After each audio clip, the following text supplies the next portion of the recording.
বাংলাদেশে আর বাংলাদেশের বাইরে পৃথিবীর বিভিন্ন প্রান্তে যে যেখান থেকে চ্যানেল আই দেখছেন, আপনাদের সকলকে সাদর আমন্ত্রণ তৃতীয় মাত্রা দেখবার জন্য। এবং দর্শক, আজ ওয়ার্ল্ড অস্টিওপোরোসিস ডে, এবং এই রোগটি কি, রোগটি সম্পর্কে এই তৃতীয় মাত্রা যারা দেখেন তাদের অনেকের কম বেশি ধারণা থাকবার কথা, কারণ এই দিনে আমরা মোটামুটিভাবে চেষ্টা করি এই বিষয়টি নিয়ে কথা বলবার জন্য। এবং আজকেও যথারীতি এই বিষয় নিয়ে আলোচনা করবার জন্য আমার বায়ে বসা আছেন ইউমেটোলজিস্ট এবং মেডিসিন বিশেষজ্ঞ ডাক্তার মিনহাজ রহিম চৌধুরী। আমার ডানে রয়েছেন পেইন স্পেশালিস্ট এবং জাপান বাংলাদেশ ফ্রেন্ডশিপ হসপিটালের ব্যবস্থাপনা পরিচালক অধ্যাপক ডক্টর জোনায়েদ শফিক, এবং বঙ্গবন্ধু শেখ মুজিব মেডিকেল বিশ্ববিদ্যালয়ের অধ্যাপনা করেন ডক্টর মিনহাজ রহিম চৌধুরী। স্বাগত আপনার দুজনকে সৃষ্টিতে। ডক্টর মিনহাজ রহিম চৌধুরী, আপনাকে দিয়ে শুরু করি যে একটু যদি রোগটি সম্পর্কে ধারণা দেন, এবং কেন আসলে টেলিভিশনে এত লম্বা সময় ধরে এই বিষয়টি নিয়ে আমাদের কথা বলতে হবে, একটু জাস্টিফিকেশনটা শুনতে চাই আপনার কাছ থেকে। ধন্যবাদ আপনাকে। অস্টিওপোরোসিস এই শব্দটি কিন্তু একটি গ্রিক শব্দ। এর মানে হচ্ছে, আমরা যদি বলি অস্টিও অর্থাৎ বোন বা হাড়, হাড্ডি, শরীরের হাড়গুলোকে বোঝায়। আর পোরোসিস শব্দটা পোরাস থেকে আসা, অর্থাৎ বাংলায় বললে ছিদ্র ছিদ্র হয়ে যাওয়া। তাহলে নামটি থেকেই আমরা বুঝতে পারছি যে আমাদের শরীরে যে হাড়গুলো আছে, হাড্ডিগুলো আছে, এই রোগ যদি আক্রমণ করে তাহলে এই হাড়গুলোর অবস্থা কিরকম পর্যায়ে পৌঁছে যায়। রোগটি খুবই গুরুত্বপূর্ণ এর জন্য যে এই রোগটির উপসর্গ খুব কম হয়, এবং যেসব রোগগুলো কিন্তু উপসর্গ কম সেগুলো কিন্তু বিপদ বেশি ডেকে আনে, কারণ আমি আপনি কেউই এই ব্যাপারে সতর্ক থাকি না। আর যে রোগগুলো খুব বেশি উপসর্গ তৈরি করে, ব্যথা দিচ্ছে শরীরে দ্রুত প্রথম থেকে, সেই রোগগুলোকে নিয়ে কিন্তু আমরা ব্যস্ত হয়ে পড়ি।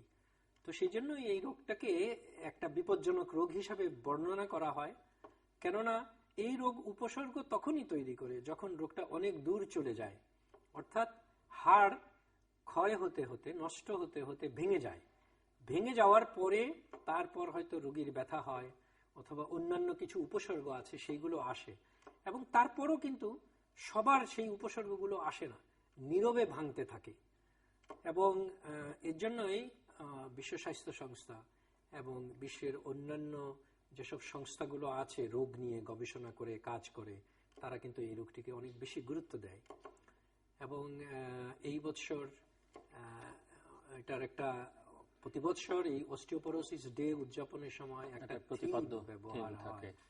এইবার এটাকে থিমটা হচ্ছে লাভ ইয়োর বোন, অর্থাৎ আপনার হাড়গুলোকে ভালোবাসুন। এবং এই ভালোবাসাটা সত্যিকার অর্থে খুব বেশি দরকার, কারণ এই রোগটিকে, এখানে কিন্তু দুটি অংশ। একটি হচ্ছে রোগটিকে কিন্তু প্রতিরোধ করা যায়, আমরা যদি রোগটি সম্পর্কে জানতে পারি এবং আমরা যদি প্রতিরোধ করতে চাই তাহলে কিন্তু প্রতিরোধ করা সম্ভব। আর এরপরও যাদের রোগটি হয়ে যায়, সেই রোগের যে ভয়াবহতা, বিশেষ করে ভেঙে যাওয়া, এই ভেঙে যাওয়াটাও কিন্তু প্রতিরোধ করা সম্ভব। এবং ভেঙে যাওয়ার ভয়টা হচ্ছে যদি কারো রোগটা থাকে, যেমন স্টেজ কতগুলো আছে রোগের, স্টেজগুলোর মধ্যে বিশেষ করে যে জায়গাটুকু যখন একটা হয়ে গেল যে অস্টিওপোরোসিস যখন আমরা বলবো হয়ে গেছে, তার আগের একটা স্টেজকে আমরা বলি অস্টিওপেনিয়া, অর্থাৎ হাড়গুলোর ঘনত্ব কমে যায় এবং শেষ পর্যায়ে গিয়ে পোরোসিস ডেভেলপ করে, যেখানে খুব তাড়াতাড়ি হাড় ভেঙে যেতে পারে। কিভাবে ভেঙে যেতে পারে আমি একটু ছোট্ট উদাহরণ দিচ্ছি। আমি আপনি এই যে বসে আছি, আমাদের রোগটা নাই, আমরা যদি এখন হঠাৎ করে কোনো কারণে এই বসা থেকে পড়ে যাই বা দাঁড়িয়ে আছি, পড়ে গেলাম, আমাদের হাড়টা ভাঙার কিন্তু সম্ভাবনা নাই। কিন্তু যে মানুষটির অস্টিওপোরোসিস রোগ আছে, উনি যদি এইরকম একটা অবস্থান থেকে হঠাৎ করে পড়ে যান, ওনার কিন্তু হাড়গুলো ভেঙে যাবে। তো সেই জন্যই বলা হয় যে প্রথমত রোগটাকে প্রতিরোধ করা দরকার, এবং দ্বিতীয়ত যাদের হয়ে গেছে তাদের যাতে ভেঙে না যায় তার চেষ্টা করতে হবে। এবং ভেঙে গেলে কিন্তু নানান রকম ঝুঁকিতে থাকবেন সেই মানুষ, বিশেষ করে বয়স্ক মানুষরা। তো সেই জন্যই সারা পৃথিবীতে এখন স্লোগান হচ্ছে যে এই রোগটিকে প্রতিরোধ করা এবং এই রোগের ব্যাপারে সতর্ক করা সকল মানুষকে। আমি আবার আসবো আপনার কাছে, ব্যথা বিশেষজ্ঞের কাছে যাই। আপনি একটু বলবেন যে বাংলাদেশে এই দিবসটি আপনারা কিভাবে পালন করছেন, এবং আপনি তো ব্যথা তো শুধুমাত্র হাড়ের কারণে হয় না, শরীরের ব্যথা নানান কারণে হয়। সো আমাদের এখানে পেশেন্টদের মধ্যে আসলে যারা ব্যথা নিয়ে আসেন আপনার কাছে, কারণ ব্যথা না হলে কি রোগ বোঝার উপায় আছে? হ্যাঁ, কিছু উপায় আছে। এটা আসলে বেসিক্যালি যেটা হচ্ছে এখন পৃথিবীতে বলা হয় যে আমরা যেগুলি ক্ষতিকারক রোগ বলে থাকি সবচেয়ে বেশি, যে বলা হয় যে 1 নম্বর হার্ট ডিজিজ, 2 নম্বর হচ্ছে ক্যান্সার, 3 নম্বর কিন্তু অস্টিওপোরোসিস হয়ে যাচ্ছে। আসলে হাড্ডিটা সোজা বাংলায় বলা হয় যে ঝুরঝুরা হয়ে যাচ্ছে। উই পোকা দরজা খুলে যেরকম অবস্থা হয়, হাড্ডির অবস্থা কিন্তু তাই হয়ে যায়। এটা কিন্তু সিমটমটা অনেক সময় আমাদের কাছে যখন চিকিৎসা করতে আসে, অনেক সময় আমরা টের পেয়ে হয়তো কিছু পরীক্ষা করতে তখন ধরা পড়ে, অনেক সময় এক্স রে দেখলে ধরা পড়ে, এক্স রে থেকে অথবা কমপ্লেইন দেখলে কিছু, অনেক সময় দেখা যায় যে ওনার হয়তো বা হাড্ডি আছে 5টা, একটা হাড্ডি হয়তো ভেঙে গেছে, উনি নিজেও জানে না হাড্ডিটা কখন ভেঙে গেছে। আমরা তখন আবার ওই যে পেইন, ওই একটা সিমটম নিয়ে আসে, ওই সিমটম নিয়ে তখন আমরা অস্টিওপোরোসিসের ট্রিটমেন্টের দিকে চলে যাই। তো হাড্ডি ভাঙা ছাড়াও কিন্তু আসতে পারে অস্টিওপোরোসিস, হাড্ডি ঝুরঝুরা হয়ে যাচ্ছে। এই জন্যই ইন্টারন্যাশনাল অস্টিওপোরোসিস ফাউন্ডেশন 20 অক্টোবর সারা পৃথিবীতে 1996 থেকে এই দিবসটাকে সচেতন করার জন্য, পেশেন্টদের, জনগণদের সচেতন করার জন্য দিবসটা পালন করে। এই বছরের থিমটা হচ্ছে যে লাভ ইউর বোন, মানে হলো সার্ভ আপ ইউর বোন স্ট্রেংথ, মানে আপনার হাড্ডিকে শক্ত করেন, স্ট্রং করেন। এইবারের প্রতিবদ্ধতা হচ্ছে সেটা। কারণটা হচ্ছে হিসাবে দেখা যাচ্ছে যে 5 জন পুরুষের মধ্যে একজনের অস্টিওপোরোসিস হবে যারা 50-এর উপরে, 3 জন মহিলার মধ্যে একজনের হবে 50-এর উপরে বয়স, মানে আছে এই জিনিসটা। 3 জনের একজন, 5 জনের একজন, ছেলেরা একটু কম, মেয়েরা একটু বেশি। পৃথিবী জুড়ে, সারা পৃথিবী জুড়ে এখন তো 700 কোটি লোক ধরেন আপনি পৃথিবীতে, সেই হিসেবে আপনি হিসাব, এবং বলা হয় প্রতি 3 সেকেন্ডে কিন্তু একটা অস্টিওপোরোটিক ফ্র্যাকচার হচ্ছে। তো আপনি চিন্তা করেন সারা পৃথিবী জুড়ে প্রতি 3 সেকেন্ডে কিন্তু অস্টিওপোরোটিক ফ্র্যাকচার হচ্ছে। এবং এই যে 3 জন মহিলার মধ্যে একজন, 5 জনের মধ্যে একজন, এই যে ফ্র্যাকচার হচ্ছে, ধরেন 5 জনের যদি ফ্র্যাকচার হয়, একজন কিন্তু মারা যাবে।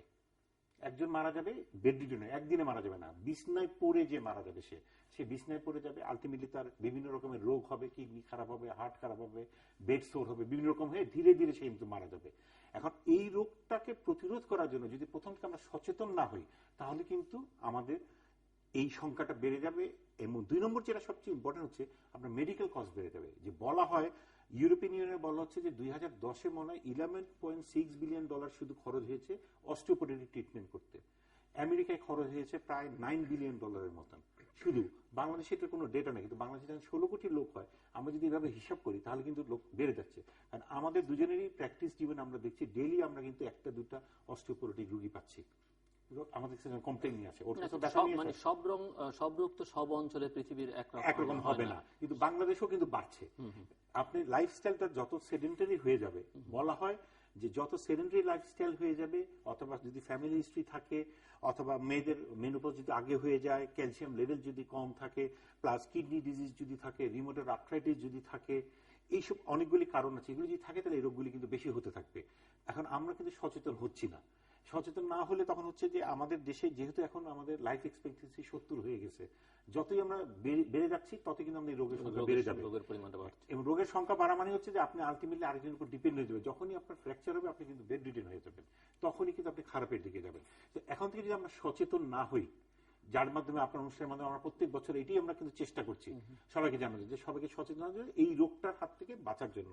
অস্টিওপোরোসিসকে কিন্তু বলা হয় it's a silent killer, simple as that, it's a silent disease and a silent killer. Doctor Chowdhury একটু বলবেন যে কেন এই রোগটা আসলে হয় বেশি এবং কাদের বেশি হয়? এবং আমরা যদি বাংলাদেশের কথা বলি, রোগী যেহেতু ডক্টর জুনায়েদ শফিক বললেন যে আপনাদের কাছে প্রতিদিনই হয়তো 1-2 জন রোগী এই ধরনের এই সিমটম নিয়ে আসেন, সেক্ষেত্রে বাংলাদেশে নারী পুরুষের মধ্যে কাদের বেশি, বা শহর গ্রামের মধ্যে, বা কোন এইজ গ্রুপের মধ্যে আসে একটু যদি বলেন, এবং সেই সঙ্গে কি ধরনের উপসর্গ দেখলে আসলে বোঝা যাবে, বা আমরা তো একজন ডক্টরের কাছে যখন যাই তখন নিজেরা একটা আন্দাজ করে নিয়ে যাই যে এর সমস্যাটা এই, সিমটমটাই। ধন্যবাদ। তাহলে তুলনামূলকভাবে দেখা যায় যে সারা পৃথিবীতে ককেশিয়ান অর্থাৎ সাদা চামড়ার যারা আছেন তাদের প্লাস এশিয়ান, এদের মধ্যে কিন্তু এই ধরনের এই অস্টিওপোরোসিসটা বেশি অন্যান্য জনগোষ্ঠীর তুলনায়। এটি একটি বিষয়। দ্বিতীয় বিষয় যে এই রোগগুলো কেন হচ্ছে, এটার জন্য অনেকগুলো কারণকে দায়ী করা হয়, বলা হয়। এদের মধ্যে কিছু আছে যে এগুলোকে একটু চেষ্টা করলে পরিবর্তন করা যায়, আর কিছু আছে পরিবর্তন করার সুযোগ নেই। তো সবকিছু মিলিয়ে বিশেষ গুরুত্ব হচ্ছে, একটা হচ্ছে যে মানুষের যত বয়স বাড়বে তত কিন্তু অস্টিওপোরোসিস হওয়ার সম্ভাবনা বাড়বে। তো সেই জন্যই ডক্টর জুনায়েদ যেটা বলছিলেন যে তাহলে আমাদের দেশে যেহেতু আমরা বলছি যে আয়ুষ্কাল বাড়ছে মানুষের, তাহলে অস্টিওপোরোসিস রোগটা হওয়ার সম্ভাবনা বেড়ে যাচ্ছে। এটা একটা দ্বিতীয় বিষয় হলো যে পুরুষদের তুলনায় মহিলাদের কিন্তু সম্ভাবনাটা বেশি। এর জন্য বলা হয় মহিলাদের একটি হরমোন থাকে ইস্ট্রোজেন। তো ইস্ট্রোজেন একটু বয়সকালে কমে যায়, বিশেষ করে মেনোপজের পরে। তো সেটা একটা কারণ। একসময় মনে করা হতো যে পুরুষদের বোধহয় এই রোগটা তেমন নাই, কিন্তু এখন কিন্তু দেখা যাচ্ছে যে পুরুষদেরও হচ্ছে, এবং পুরুষদেরও একেবারে খুব কম নয়, কিন্তু অনেক পুরুষেরই হচ্ছে। তবে পুরুষদের ক্ষেত্রে সাধারণত ঠিক তেমনি টেস্টোস্টেরন নামক একটি হরমোন আছে, সেটাকে একটু দেখা হয় যে অনেকেরই এটা কমে গিয়ে এটা একটা কারণ। তাছাড়া স্মোকিং একটা অন্যতম কারণ। অ্যালকোহল যারা বেশি মাত্রায় সেবন করেন তাদের এটা হওয়ার চান্স থাকে। আর কতগুলো ওষুধ আছে কিন্তু, এবং এই ওষুধগুলো বিশেষ করে স্টেরয়েড জাতীয় ওষুধ, এবং এইগুলো কিন্তু হাড়গুলোকে ক্ষয় করে ফেলে। এরও বাইরে কিছু, যেমন আপনারা সবাই জানেন যে থাইরয়েডের একটি রোগ আছে, যেখানে আমরা বলি যে থাইরক্সিন নামক একটা ওষুধ লাগে। তো সেটা কিন্তু এই হাড়ের ঘনত্ব কমিয়ে দেয়। আর কি ধরনের ওষুধ, মানে স্টেরয়েড বললেন আপনি, কিন্তু সেগুলো কি ধরনের? এইগুলোর মধ্যে তাছাড়াও আমরা আমরা যে পেপটিক আলসার ডিজিজ বা এগুলোর জন্য খুব কমন প্রোটন পাম্প ইনহিবিটর আমরা বলি, যে ওমিপ্রাজল গ্রুপের ওষুধ, আজকাল কিন্তু কিছু গবেষণায় দেখা যাচ্ছে এদেরও কিছু হাড়ের উপরে প্রতিক্রিয়া করে, হাড়কে দুর্বল করে।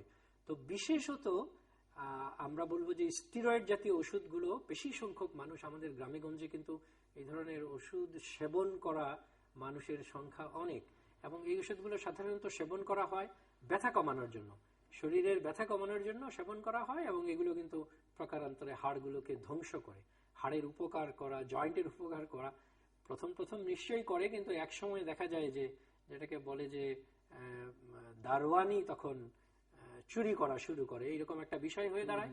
তো আমরা এর জন্য এখান থেকে একটু এই ব্যাপারেও সবাইকে একটু সতর্ক করব যে এই ধরনের ওষুধ চিকিৎসকের পরামর্শ ছাড়া কিন্তু কেউ যেন দোকান থেকে কিনে সেবন না করেন।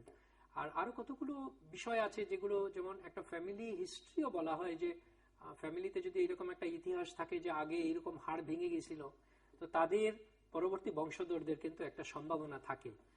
কিছু অসুখ আছে, যেমন যারা ভুগছেন, আমরা বিশেষ করে আমাদের রিউমেটোলজির কিছু অসুখ, আমরা বলি rheumatoid arthritis, গিটে Baat, ankylosing spondylitis, এইসব রোগীদের কিন্তু আবার হাড়ের ঘনত্ব কমে যায়। তাছাড়া সিডেন্টারি লাইফস্টাইল, অর্থাৎ আমরা সবসময় বসে আছি, বসে বসে কাজ করছি, এদের মধ্যে কিন্তু সম্ভাবনা বেড়ে যায়। সেই জন্য খুব গুরুত্ব দিয়ে বলা হয় যে সকল মানুষের জন্য এক্সারসাইজটা খুবই দরকার, এবং অস্টিওপোরোসিসের রোগীদের জন্য এবং অস্টিওপোরোসিসকে প্রতিরোধের জন্য কিন্তু এই এক্সারসাইজের গুরুত্ব অপরিসীম। খুব কম ওজনও অস্টিওপোরোসিস তৈরি করে, আবার বেশি ওজনধারীদেরও অস্টিওপোরোসিস হতে পারে। সেই জন্য অস্টিওপোরোসিসকে প্রতিরোধের জন্য বলা হয় যে যেটা আদর্শ ওজনের কাছাকাছি থাকার চেষ্টা। বেশি ওজন তো বোঝা গেল যে শরীরের ভার বহন করতে পারে না। কম ওজনের কি সমস্যা? কম ওজনের কারণ হচ্ছে তাদের যে হাড় যে তৈরি হওয়ার সময়, এটাকে বলা হয় পিক বোন মাস, অর্থাৎ হাড়গুলো শক্তিশালী নয়, সেটি বোঝা যায় কম ওজন থেকে। হয়তো তাদের খাবারে বিশেষ করে ক্যালসিয়াম আর আরেকটা উপাদান হচ্ছে ভিটামিন ডি অত্যন্ত জরুরি, এইগুলোর কিন্তু ঘাটতি যদি হয়, সেটাও একটা অন্যতম কারণ হচ্ছে অস্টিওপোরোসিস তৈরি হওয়ার। এবং ভিটামিন ডির জন্য বলা হয় যে সূর্যের আলো, রোদের তাপ, এটি কিন্তু আমাদের ত্বকের জন্য অত্যন্ত প্রয়োজন, কারণ ভিটামিন ডি আমরা কিন্তু অধিকাংশ সরাসরি সূর্য থেকে, রৌদ্র থেকে পাওয়া যায়। এটা কি টাইমিংটা আছে যে কোন সময় রৌদ্র?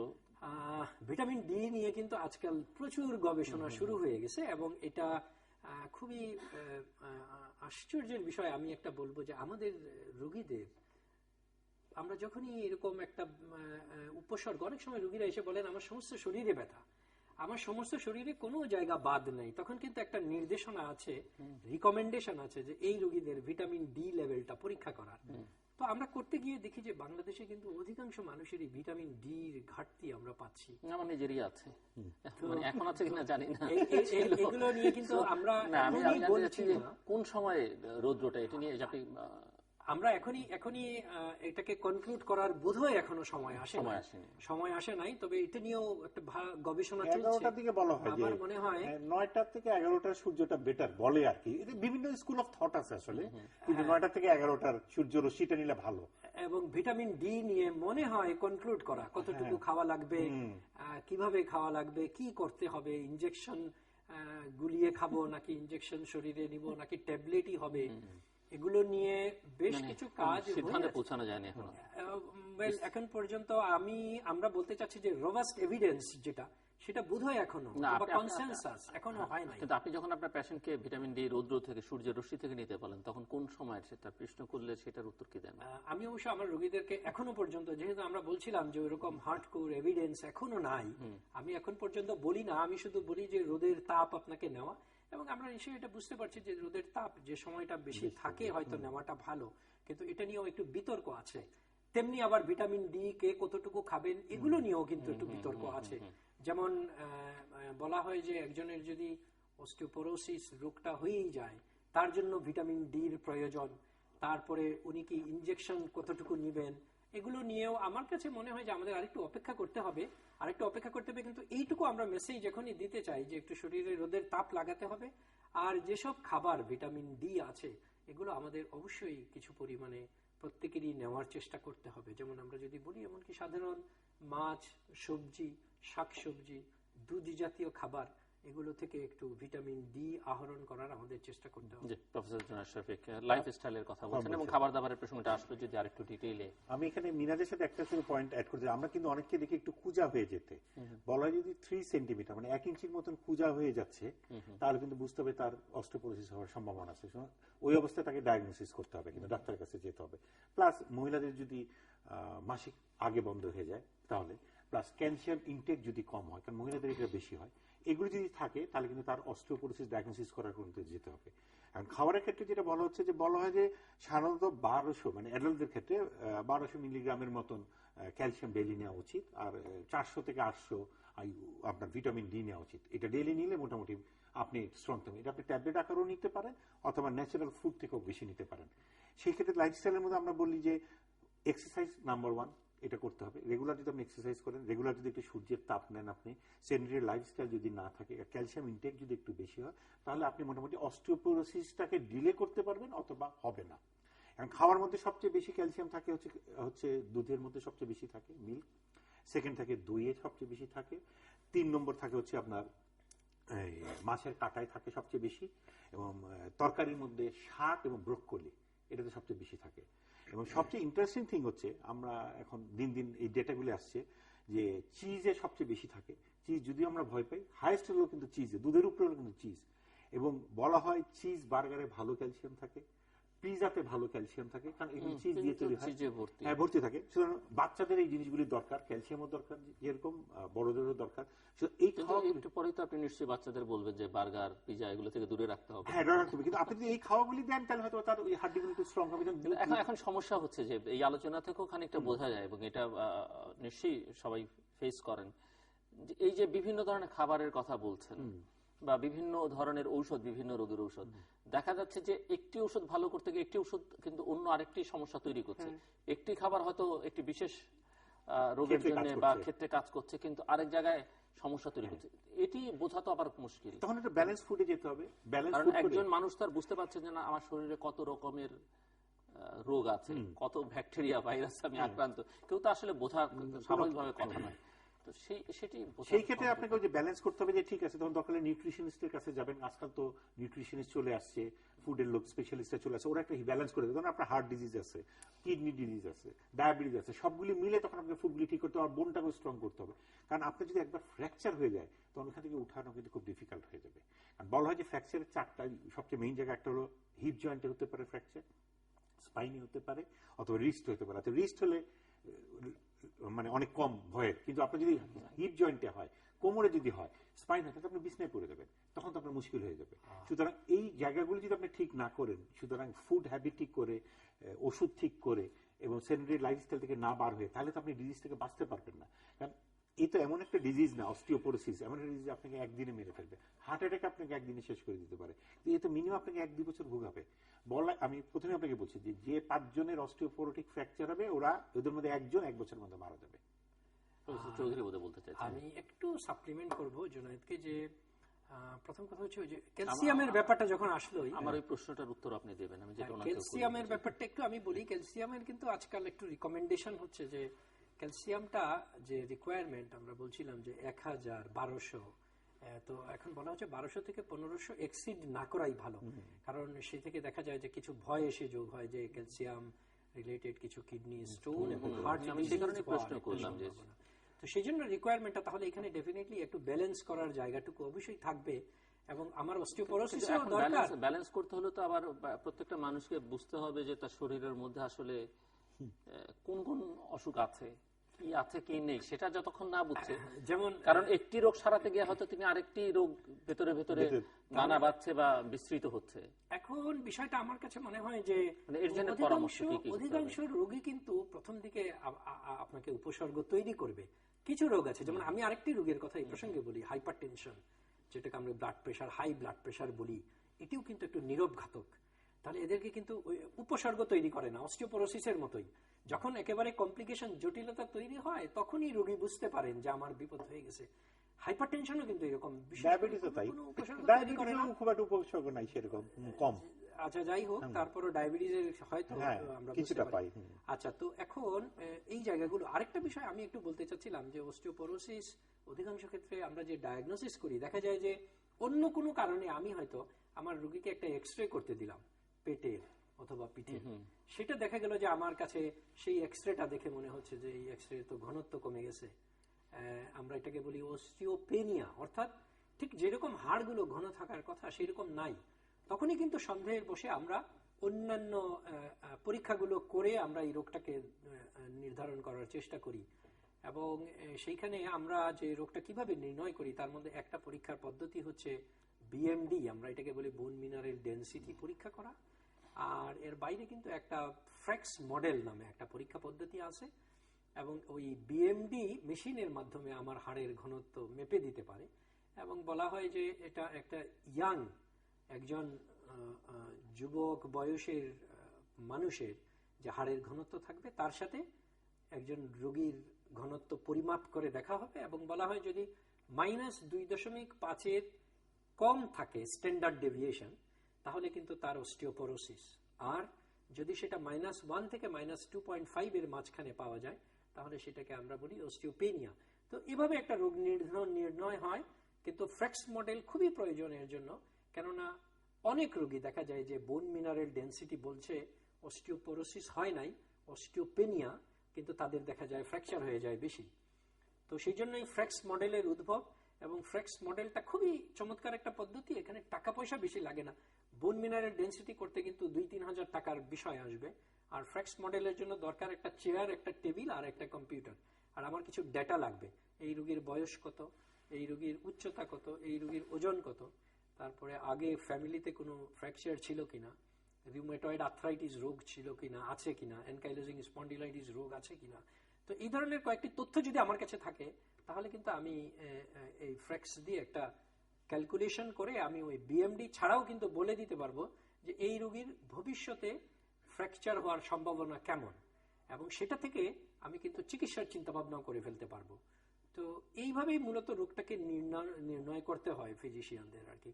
আর আরেকটা কথা অবশ্য বলছে যে ওই যে হাইট কমে যাওয়ার জায়গাটা, এটা খুবই গুরুত্বপূর্ণ। অনেক রোগীদের যাদের অস্টিওপোরোসিস হয়ে গেছে তাদের কিন্তু হাইট কমে যায়, এটা একটা দেখার বিষয়।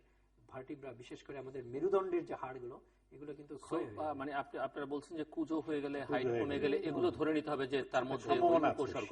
আর কোন উপসর্গ যেগুলো দিয়ে, আর বেশি সবসময় মনে রাখতে হবে বেশিরভাগ রোগীরই উপসর্গ থাকবে না।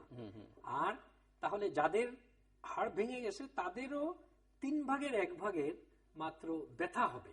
তাহলে এই যে চেক আপ যারা করা, একদম থরো চেক আপ করলে, সেই সব চেক আপের মধ্যে এর কোন মানে এটি আসে কিনা? সেটা আসে, ওই যে আমরা বলছিলাম যে হাড়ের ঘনত্ব কমে যাওয়া, সেটা কি এখন থরো চেক আপের মধ্যে? সেটা এক্সিকিউটিভ চেক আপ এখন আছে। থরো চেক আপ বলতে বুঝাচ্ছি আমরা এমনিতে সাধারণ একটা এক্সরেতে কিন্তু এটা দেখা যাবে। আচ্ছা, সাধারণ এক্সরেতে সাধারণত এক্সরে তো থরো চেক আপে সাধারণত বুকের এক্সরে করা হয়, স্পাইনের এক্সরে কিন্তু করা হয় না। নরমালি স্পাইনের দিকে বেশি আসবে, মানে আমি মেরুদণ্ডের কথা বলছি আর কি। তো এই আসলে এক্সিকিউটিভ চেক আপে আসে না। কিন্তু আমাদের এখন ইয়েটা হচ্ছে, মানে আমরা এখন যেভাবে রোগী দেখতে গেলে ভিটামিন ডি টেস্ট আসলে এক্সিকিউটিভ চেক আপে চলে আসা উচিত। ভিটামিন ডি এর টেস্ট দিয়ে আমরা কিছুটা একটু আইডিয়া করতে পারবো। কিন্তু ভিটামিন ডি একদম শিওর না, একটা বিষয় না, কিন্তু আর খরচও তো অনেক বেশি। হ্যাঁ, ভিটামিন ডি টেস্টের অবশ্য দাম অনেক সব বেশি। রোগীকে একেবারে ঢালাভাবে ভিটামিন ডি করা হয়তো ভিটামিন ডি কি মানে হাড়ের সঙ্গে মানে হাড়ের জন্য নাকি তার কিছুটা আইডিয়া পাওয়া যাবে। অন্যান্য পেইনের সঙ্গে ভিটামিন ডিরও সম্পর্ক আছে, কিন্তু অস্টিওপোরোসিস সাথে মাসলে যে পেইন হয় সেটা কি? হ্যাঁ, জি। মানে ভিটামিন ডির যখন অভাব হয় তখন বেশিরভাগ রোগীর কিন্তু উপসর্গ হয় সমস্ত শরীরে এক ধরনের ব্যথা। আর যাদের অস্টিওপোরোটিক ফ্র্যাকচার তাদের জন্য কিন্তু হাড়ের ব্যথার প্রসঙ্গটা আসবে। আর ভিটামিন ডির অভাবেও রোগীরা বলবে আমার সমস্ত শরীরে ব্যথা, সেখানে কিন্তু হাড়ও বাদ যায় না, হাড়ও থাকে, মাংসপেশিও থাকে, সবকিছু মিলিয়েই ব্যথাটা হয়। এবং এইগুলোর আরো নানান কারণ আছে, তবে ভিটামিন ডির অভাবটা একটা অন্যতম কারণ। হাড় শক্তিশালী করার প্রশ্নটা যদি আসে, সেটা কোন বয়স পর্যন্ত একটা মানুষ তার? বলা হয় যে 20 থেকে 30 পর্যন্ত বোন স্ট্রং হয়, তারপর 30-এর পর থেকে কিন্তু বোনের ঢিকে হওয়া শুরু করে, অথবা প্ল্যাটো থাকে। তারপর 40-45 হয়ে গেলে তখন নামতে শুরু করে। সুতরাং 30-এর পর থেকে আপনাকে সাবধান হতে হবে। মানে এই যে খাওয়াগুলো আমরা বেশি করে খেতে বলছি, দুধ, তারপরে মাছের কাঁটা, পনির, এগুলি কিন্তু 30-এর পর থেকে রেগুলার খেতে হবে।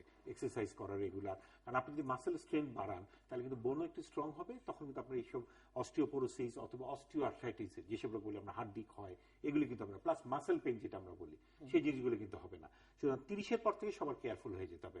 20, 25, 30 পর্যন্ত বোন স্ট্রং হতে থাকবে ন্যাচারালি, তারপরে কিন্তু ডিকেটা শুরু হয়।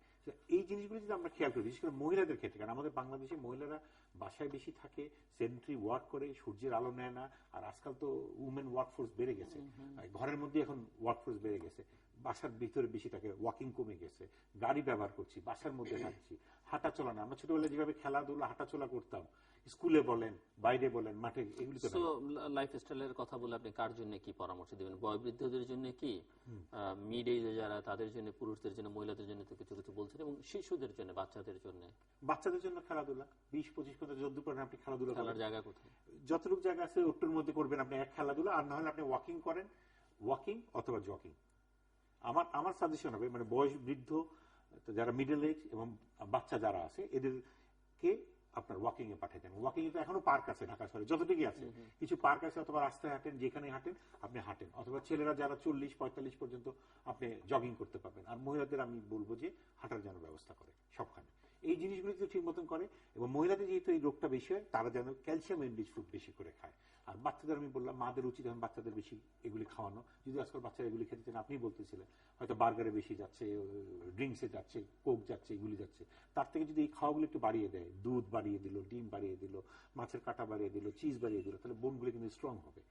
আর যার যেখানে স্কোপ আছে খেলাধুলা করার, হাঁটা চলা, সেখানে হাঁটছে বেশি, তাহলে স্ট্রং থাকবে সবসময়। টেলিভিশন, কম্পিউটার, এগুলোতে তো উঠে আসতে হবে। এটা তো বলে সেডেন্টারি, আমরা তো ফার্স্টেই বলছি, আপনি যদি বসে কাজ করবেন আপনি এই রোগের দিকে তত ধাবিত হবেন। এবং এটা it's a silent disease and it's a silent killer. শুধু আপনাকে সাবধান থাকতে হবে। এবং এটা একদিনে মারবে না। তো আপনি তো, আপনাকে একটা ডেটাই দিলাম যে ইউরোপে কত বিলিয়ন ডলার এই ট্রিটমেন্টের জন্য খরচ হচ্ছে। আপনি হসপিটালাইজেশন থাকতে হবে, বাসায় থাকতে হবে। আর আজকালকার যুগে তো আমাদের বয়স্ক লোকের সংখ্যা যেহেতু বেড়ে যাচ্ছে, আপনাকে দেখার লোক কিন্তু থাকবে না। আপনি যখন 65-70 হয়ে যাবেন, সবাই তো ব্যস্ত, তখন দেখার লোকের জন্য কে থাকবে? নিজেকে যাতে অন্যের উপর ডিপেন্ডেন্ট না হতে হয়, আগের থেকে সাবধান হয়ে যাওয়া উচিত। এবং সাবধান হওয়ার জন্য এই জিনিসগুলি করলে ভালো থাকবে। Number 1 is regular exercise. Exercise বলে হচ্ছে ওয়াকিং। তো আমাদের হাড়ে কিন্তু সবসময় একটু ভাঙা গড়ার খেলা চলছে, অর্থাৎ হাড়ের মধ্যে একটু গঠন হচ্ছে, এটা কিন্তু প্রথম থেকেই গঠন হচ্ছে, এবং কিছু ভেঙেও যাচ্ছে, ক্ষয়ও হচ্ছে। এবং সাধারণত ও যে বয়সটার কথা বলছিল, 20-25 বছর বয়স পর্যন্ত দেখা যায় যে গঠনটা বেশি হচ্ছে ক্ষয় থেকে। এবং তারপর একটা কিন্তু ব্যালেন্সের বিষয় সবসময়, আমরা তাহলে এই ব্যালেন্সটা ধরে রাখাটা ইম্পর্টেন্ট। কিন্তু যদি দেখা যায় যে না, ক্ষয়টা বেশি হচ্ছে গঠন থেকে, তখনই কিন্তু অস্টিওপোরোসিসের সম্ভাবনাটা তৈরি হবে।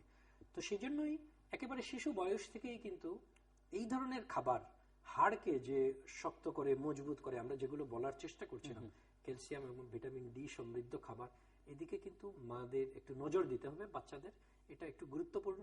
দ্বিতীয় একটা বিষয় হচ্ছে, যেমন আমরা বলি যে মহিলাদের অস্টিওপোরোসিস বেশি হয়, সেটার জন্য আমরা বলছিলাম যে স্ট্রোজেন নামক হরমোন দায়ী। তো সেখানেও কিন্তু আরো কিছু মহিলা আছেন যাদের একটু আর্লি মেনোপজ হয়, অর্থাৎ যে বয়সে হওয়ার কথা না মেনোপজ, তার আগে হয়ে যায়, ওনাদের কিন্তু একটু রিস্কটা বেশি থাকবে, এটা একটু চিন্তায় রাখতে হবে। যাদের দুর্ভাগ্যবশত একটা অপারেশন আছে, যেটা আমরা বলি জরায়ুর অপারেশন, তার সাথে ওভারিও ফেলে দেওয়া, এই জাতীয় মহিলাদেরও কিন্তু অস্টিওপোরোসিস হওয়ার সম্ভাবনাটা বেশি থাকবে। তাহলে ইনাদের ক্ষেত্রে কিন্তু একটু সতর্ক বেশি থাকা লাগবে। এবং এর জন্য বলা হয় যে আমরা মেনোপোজের পরে মহিলাদের কিন্তু একেবারে কম্পালসারি আমরা ক্যালসিয়াম এবং ভিটামিন ডি আমরা খেতে বলি, আমরা এটা প্রেসক্রিপশন আকারে চিকিৎসকরা দিয়েই থাকি। উদ্দেশ্য হচ্ছে অস্টিওপোরোসিসকে প্রতিহত করার চেষ্টা করা। তো এই জায়গাটা ইম্পর্টেন্ট। আর আরেকটা জায়গা আমি বলবো যে অস্টিওপোরোসিস হয়ে যাওয়ার পরে পড়ে যাওয়া বা ফল প্রিভেনশন, এটা কিন্তু অত্যন্ত গুরুত্বপূর্ণ একটা বিষয়, বিশেষ করে বয়স্কদের। আমি প্রশ্ন করতে চাইছিলাম যে তার জন্য আসলে কি ধরনের এনভায়রনমেন্ট বাসায় থাকা দরকার বা ফ্যামিলিতে? এটা ফ্যামিলিতে যারা একটু বয়স্ক মানুষ আছেন তাদের দিকে সবারই একটু নজর দেওয়া দরকার। বিশেষ করে আমরা বলি যে বয়স্কদের প্রায়শই দেখা যায় কিছু না কিছু ওষুধ খাওয়া লাগে। যেমন আমি উদাহরণস্বরূপ বলছি, ব্লাড প্রেশারের কিছু ওষুধ আছে, তারপরে কিছু আছে আমরা বলি এপিলেপসির ওষুধ। তো এইসব ওষুধগুলো কিন্তু অনেক সময় ব্যালেন্সটাকে ঠিক রাখতে দেয় না অনেক সময়, তো সেখান থেকে পড়ে যাওয়ার একটা ভয় থাকে। তারপরে চোখের দৃষ্টিতে অনেক সময় সমস্যা হয় বয়সকালে, তা ওনাদের জন্য পড়ে যাওয়ার ভয় থাকে। সেই জন্য বলা হয় যে যারা এই বয়স্ক যারা আছেন বাড়িতে, তাদের জন্য যদি এরকম একটা ব্যবস্থা করে রাখা যায় যে বিশেষ করে দেখা যায় যে রাত্রে উঠে ওনারা একা একা বাথরুমে যাচ্ছেন, সে সময় পড়ে গিয়ে পা ভেঙে ফেলছেন, এরকম কিন্তু অনেক ঘটে থাকে। তো সেখানে যদি বাথরুমে একটা লাইটের ব্যবস্থা রাখা যায়, আলো থাকে, বিশেষ করে ফজর নামাজের সময় সবাই নামাজ পড়তে উঠে তখন যদি কেয়ারফুল থাকে, আর তখন একটা ঘোর অবস্থায় সবাই থাকে, তো তখন পড়ে যাওয়ার সম্ভাবনা থাকে। এই জন্য কিন্তু বাইরের দুনিয়াতে দেখবেন যে ওল্ড হোম হয় অথবা ওল্ড হাউসগুলিতে টয়লেটে কিন্তু রেল দেওয়া থাকে, রেল ধরে ধরে যাবে সেটা, এবং ঘরে যেন এনাফ লাইট থাকে, আলো থাকে, খাটটার হাইটটা একটু নিচু থাকতে হবে, অনেকগুলো বিষয় আছে। তারপর টয়লেট যেন স্লিপারি না হয়, টাইলস গুলি যেন স্লিপারি না হয়। একটা যদি যাদের একটা লাঠি একটা নিতে পারেন, লাঠি হাতে নিয়ে হাঁটতে পারেন, সেটাও কিন্তু পড়ে যাওয়াটাকে প্রতিহত করতে সাহায্য করবে। এবং আমরা বারবার বলার চেষ্টা করছি যে বয়স্ক মানুষ যাদের অস্টিওপোরোসিস, তারা কিন্তু দাঁড়ানো অবস্থায় পড়ে গেলেও হাড় ভেঙে যাওয়ার ভয় থাকবে, বসে থাকা অবস্থায় পড়ে গেলেও হাড় ভেঙে যাওয়ার ভয় থাকবে। সুতরাং এই পড়ে যাওয়াটাকে প্রতিহত করার আপ্রাণ চেষ্টা করতে হবে। অন্য রোগের সঙ্গে সম্পর্ক আছে? আমি বলছি যে অন্য রোগের কারণে এটি হওয়া বা এই রোগের কারণে অন্য রোগ হওয়া। থাইরয়েড যদি থাকে, থাইরয়েডের কারণে হতে পারে, রিউমাটয়েড আর্থ্রাইটিস যাদের থাকবে, সেটা বলছেন যে ওষুধ খাওয়ার, ওষুধ ছাড়াও ক্রনিক কিডনি ডিজিজ যাদের আছে, কিডনিতে যাদের প্রবলেম আছে, তাদের কারণে তাদের ক্যালসিয়াম অ্যাবজর্পশন ভালো হচ্ছে না। তারপর যাদের রিউমাটয়েড আর্থ্রাইটিস আছে, তারপর থাইরয়েড যাদের আছে, এই রোগগুলি যাদের থাকবে তাদের এই জিনিসগুলি কিন্তু সম্ভাবনা থাকবে অস্টিওপোরোসিস হয়ে যাবে। তাদের কিন্তু অলওয়েজ তাদের কিন্তু রেগুলার বছর একবার না হলে 2 বছর একবার কিন্তু বিএমডি টেস্ট করা উচিত, দেখা উচিত যে তার বোনের কোনো ঘাটতি থাকছে কিনা, সে অনুযায়ী তাকে কিন্তু কভার করতে হবে। 1 2 নম্বর হচ্ছে ওবেস একটা মানে বিশেষ করে 60-65 হলে কিন্তু আপনার অস্টিওপোরোটিক ফ্র্যাকচার হওয়ার চান্স কিন্তু আপনার অনেক বেড়ে যাবে। ওই ক্ষেত্রে কিন্তু আপনাকে কেয়ারফুল হয়ে যেতে হবে। ও যেটা বলতেছিল যে কোথাও পিছলা খেয়ে পড়ে যাওয়া, অথবা ধরো একটা লং জার্নি করতে জোরে ঝাঁকি খেলেও কিন্তু আপনার হাড্ডি ভেঙে যেতে পারে, অথবা সিঁড়িতে পিছলা খেয়ে পড়ে গেলেন, টয়লেটে পড়ে গেলেন কোনো একটা জায়গায়, অথবা চেয়ার থেকে পড়ে গেলেন, জিনিসটা অনেক সময় ছোট্ট একটা জিনিস তুলতে গেলেও কিন্তু হতে পারে, 5 কেজি 10 কেজি তোলার ক্ষেত্রে সব একদম পুরো সাবধানতা অবলম্বন করে। আপনি যদি এই সাবধানতাগুলো যদি অবলম্বন না করেন, তা কিন্তু ফ্র্যাকচার হয়ে যাওয়ার সম্ভাবনা থাকবে। সুতরাং একটা বয়সে গেলে মানে আমাদের রিকোয়েস্ট থাকবে যাতে যারা 60+ হয়ে যাচ্ছে তারা যেন একটু কেয়ারফুল থাকে, আর 70+ হলে ও যেটা বললো যে এই যে স্টিক ব্যবহার করা, আরো কেয়ারফুল থাকা, যাদের আইসাইট কমে আসছে, চোখের দৃষ্টি কমে আসছে, এরা যেন কোনোভাবে ফ্র্যাকচারে না পড়ে। এমনিতে চিকিৎসাটা কি ধরনের হয়, কোন পর্যায়ে কি চিকিৎসা বা তার ব্যয়ভারটাও? এখন কিন্তু খুব ভালো চিকিৎসা ব্যবস্থা আছে সারা পৃথিবী জুড়ে, এবং সৌভাগ্যের বিষয় হচ্ছে বাংলাদেশেও অত্যন্ত আধুনিক উন্নত মানের চিকিৎসাগুলোও কিন্তু আছে। তো এখানে কিছু ওষুধ আছে যেগুলো একটু খাওয়া যায়, আর কিছু ওষুধ আছে ইনজেকশনের মাধ্যমে দিতে হয়। তো আমরা কিন্তু তাহলে এখানে দুটি অংশ, একটি হচ্ছে অস্টিওপোরোসিসকে প্রতিহত করা, রোগটিকে প্রতিহত করা, আর আরেকটি অংশ হচ্ছে অস্টিওপোরোসিস যাদের হয়ে গেছে তাদের হাড় যাতে ভেঙে না যায় সেটার চেষ্টা করা। তাহলে যাদের এখনো হয় নাই তাদের প্রতিরোধের জন্য আমরা প্রতিরোধের বেশ কিছু আলাপ করলাম। তার সাথে আমরা বললাম যে অনেক মানুষকে যাদের বিশেষ করে মেনোপজ হয়ে গেছে সেই সব মহিলাদেরকে আমরা ক্যালসিয়াম এবং ভিটামিন ডি দিচ্ছি। উদ্দেশ্য হচ্ছে কিন্তু প্রতিহত করা রোগটা। আর যাদের হয়ে গেছে তাদের জন্য কিন্তু আমরা ওষুধের কথা বলি, এবং তার মধ্যে সবচেয়ে জনপ্রিয় এবং বহুল প্রচলিত একটা ওষুধ হচ্ছে বিসফসফোনেট বলি আমরা, বিসফসফোনেট গ্রুপ। এবং এই বিসফসফোনেট গ্রুপের ওষুধগুলো মুখে খাওয়ার কিছু আছে, আবার কিছু আছে ইনজেকশনের।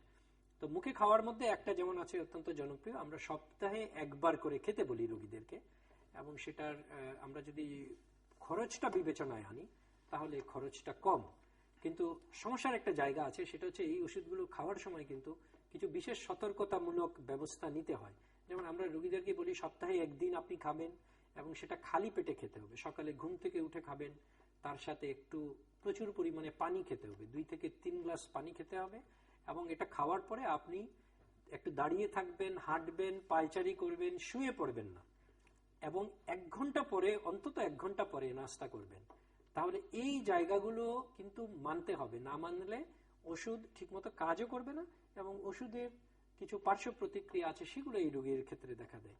তাহলে সমস্যা হচ্ছে কমপ্লায়েন্সের জায়গা, অর্থাৎ অনেক রোগী এটা ফলো করতে পারেন না, এবং বয়স্ক রোগীরা বিশেষ করে যাদেরকে কেউ দেখার নাই, কেয়ার গিভার নাই, তাদের জন্য কিন্তু এটা একটি সমস্যা। আর এর বাইরে যেসব ওষুধ আছে, তাহলে এরকম খাওয়ার ওষুধ আরো কিছু আছে, কিছু আছে ইনজেকশন। এবং ইনজেকশনগুলোর মধ্যে একটি ইনজেকশন আছে যেটা যথেষ্ট জনপ্রিয়, প্রতি বছরে 1 বার দেওয়া লাগে। এই ওষুধটা বাংলাদেশে পাওয়া যাচ্ছে।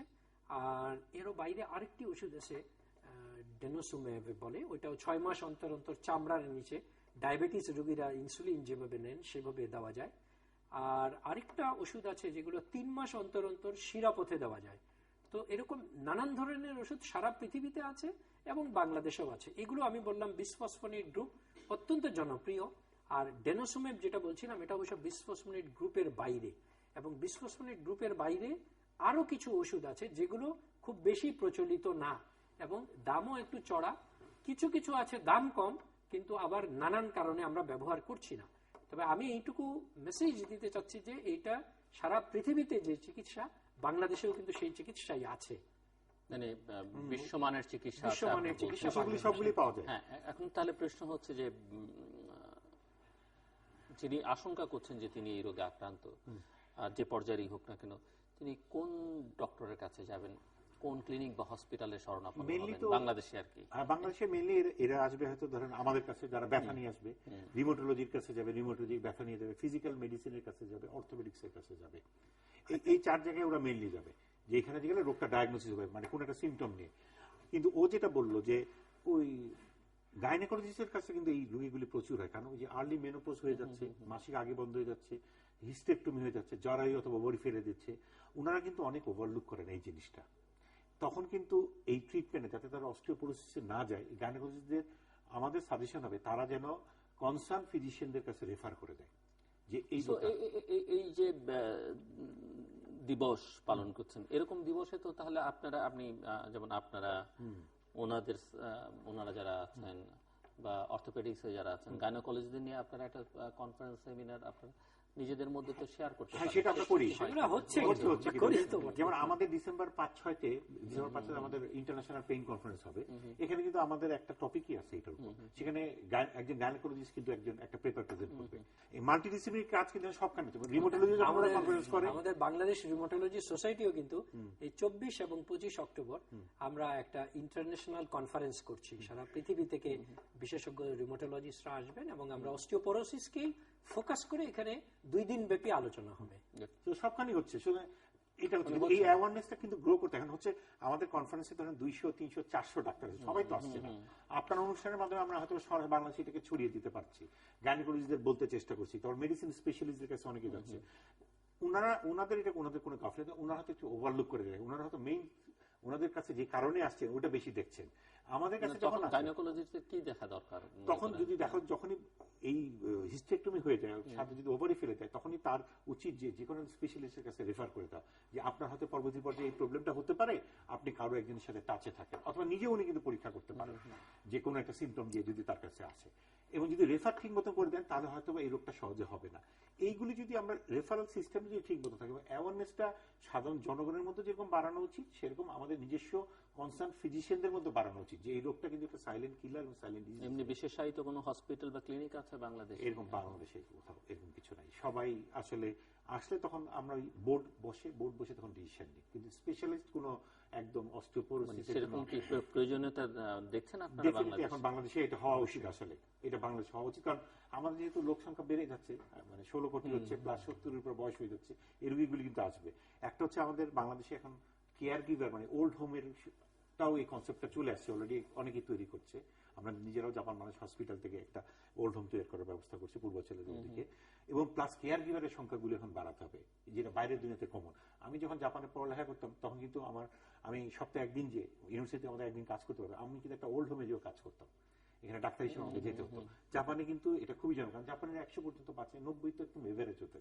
সুতরাং এখানে রোগ সংখ্যাগুলি বাড়ে। বাংলাদেশে কিন্তু 70 এভারেজ হয়ে যাওয়াতে আমাদের এই ওল্ড হোম, কেয়ার গিভার, তারপর এই অস্টিওপোরোসিসের প্রবলেম, এইগুলি ডিজিজগুলি হ্যান্ডেল করার জন্য কিন্তু বিশেষায়িত হসপিটাল দরকার।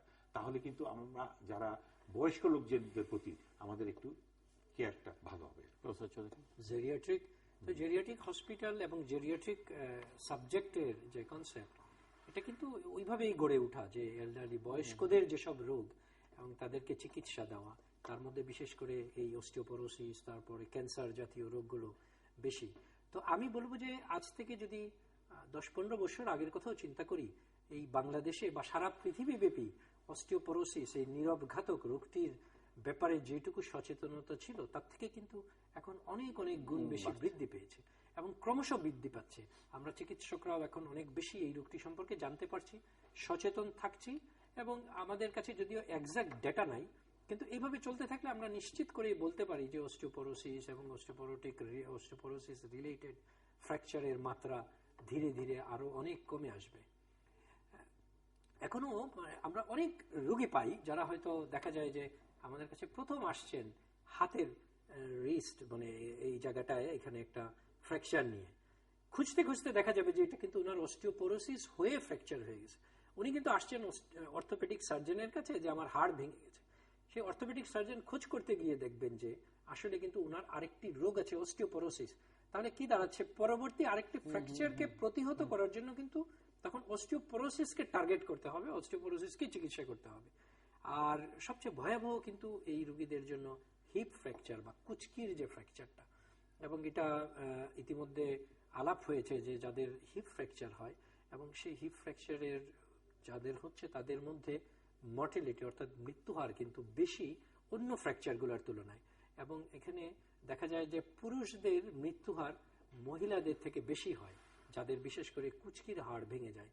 তো এই জায়গাগুলো আমার মনে হয় খুবই সচেতন থাকতে হবে সমাজের সকলকে, শুধু চিকিৎসক নয়, সকল স্তরের সবাইকেই সচেতন থাকতে হবে, এগিয়ে আসতে হবে।